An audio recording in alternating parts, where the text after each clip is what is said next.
नमस्कार। आज जो कहानी प्रस्तुत करने जा रहा हूँ उसका शीर्षक है मोतियाबिंद का ऑपरेशन। लालाराम पूरे 20 दिन बाद दोनों आँखों के मोतियाबिंद का ऑपरेशन कराकर तथा लेंस का प्रत्यारोपण कराकर अपने गांव मानपुरा आए थे। पिछले कई महीनों से वे मोतियाबिंद के कारण ठीक से देख नहीं पा रहे थे।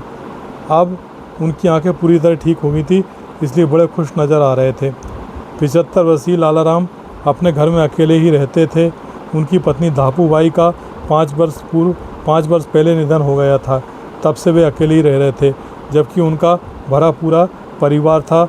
बहू बेटे नाती पोते सब थे। इसके बाद भी उन्हें रोटी पानी देने वाला कोई नहीं था। वो अकेले ही अपने हाथ से खाना बनाकर अपना पेट भरते थे। उनकी आंखों की तकलीफ़ देखकर भी कोई नहीं पसीजा था। लालाराम ऑपरेशन के पूर्व के दिनों की याद कर रहे थे। एक दिन वह मंदिर की दालान में बैठे थे।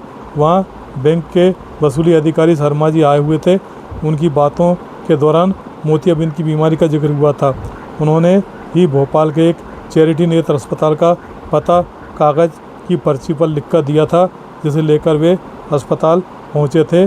वहाँ जाँच होने के बाद 40,000 रुपये का खर्च बताया था। वहाँ पर मौजूद एक मरीज के परिजन ने कहा, यहाँ फिर भी सस्ता है। एक निजी अस्पताल में तो इसके 1 से 1.5 लाख रुपए वसूले जाते हैं। लालाराम को 4 दिन बाद शुक्रवार को पूरी तैयारी के साथ आने को कहा गया था। वे 4 दिन बाद अकेले ही रुपए का इंतजाम कर ऑपरेशन कराने पहुँच गए थे।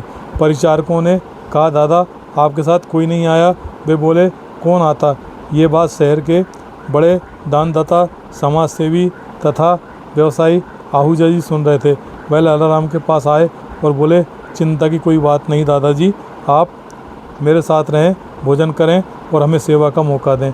लालाराम 20 दिन उनके यहाँ रहे। वहाँ उनका पूरा ख्याल रखा गया। उन्होंने दोनों आँखों का ऑपरेशन कराया, स्वास्थ्य लाभ लिया और पूरी तरह ठीक होने के बाद घर लौटे थे। इस बीच उनके बहू बेटों ने उनकी कोई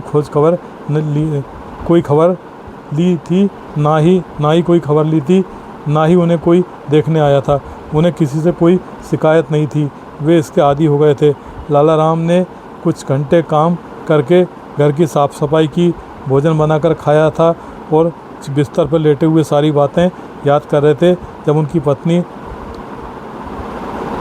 पत्नी धापूबाई जीवित थी, तब वह बड़े सुख से रहते थे।